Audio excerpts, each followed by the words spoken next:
నూతన సంవత్సర వేడుకలు రాష్ట్ర వ్యాప్తంగా జోరుగా సాగుతున్నాయి. 2016కు వేడుకలు పలుకుతూ 2017ను ఆహ్వానిస్తూ చిన్న పెద్ద సందడి చేశారు.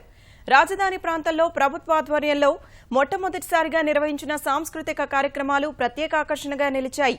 ప్రపంచంలోని తెలుగు వారందరికీ ముఖ్యమంత్రి చంద్రబాబు నూతన సంవత్సర శుభాకాంక్షలు తెలిపారు. హుషారెత్తించే పాటలు, హోరెత్తిన ఆటలు, జనం కేరింతలు.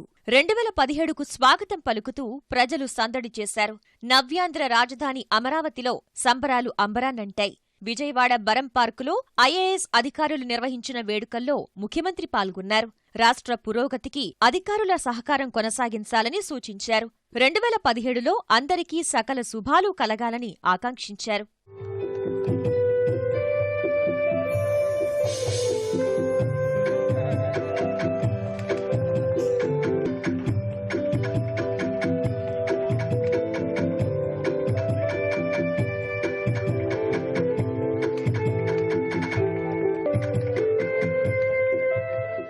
పోయిన 10 yearsలో నేను ఎక్కువ కష్టపడేవాడిని, అందరినీ కష్టపడి పనిచేయమని చెప్పేవాడిని. ఈసారి కష్టపడమే కాకుండా ఎంజాయ్ చేయమని, ఎక్కడికక్కడ ఆనందంగా ఉండాలి. 2016లో వండర్ఫుల్ అచీవ్మెంట్ చేశాం. దానికి కారకులైన ప్రతి ఒక్కరిని మనస్ఫూర్తిగా అభినందిస్తూ ఇదే ఒరవడి 2017లో కూడా మనకు కలిసి రావాలని మరొక్కసారి ఆశిస్తూ మీకు, మీ కుటుంబానికి, మీ యొక్క బంధువులకు గాని అందరికీ, రాష్ట్రానికి happy new year. Wish you all the best. విజయవాడలో ప్రభుత్వం అధికారికంగా ఉత్సవాలు నిర్వహించింది. నగరపాలక కమిషనర్ వీరపాండ్యన్ ఆధ్వర్యంలో ఇందిరాగాంధీ మున్సిపల్ స్టేడియం వద్ద ప్రత్యేకంగా వేడుకలు ఏర్పాటు చేశారు. ప్రధాన రహదారులన్నింటినీ విద్యుత్ దీపాలతో అలంకరించారు. బందర్ రోడ్పై యువత సాంస్కృతిక కార్యక్రమాలు నిర్వహించారు. బాణాసంచా వెలుగులతో కొత్త ఏడాదికి ఘన స్వాగతం పలికారు.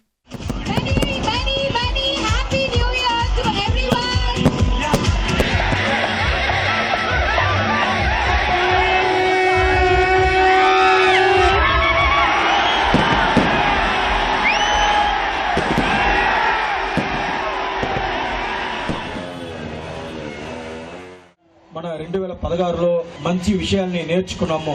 ఆ మంచి అనుభవాన్ని ఈ నూతన సంవత్సరంలో ఉపయోగించుకొని ఇంకా ముందుకు ఎదగాలని అందరినీ కోరుతూ 2017 నూతన సంవత్సర శుభాకాంక్షల్ని విజయవాడ నగర ప్రజలందరికీ కూడా తెలియజేసుకుంటున్నాను. గుంటూరులో కొత్త సంవత్సరం వేడుకలు ఉత్సాహంగా సాగాయి. పాత ఏడాదికి వీడ్కోలు చెబుతూ కొత్త సంవత్సరానికి స్వాగతం పలుకుతూ యువత సందడి చేసింది.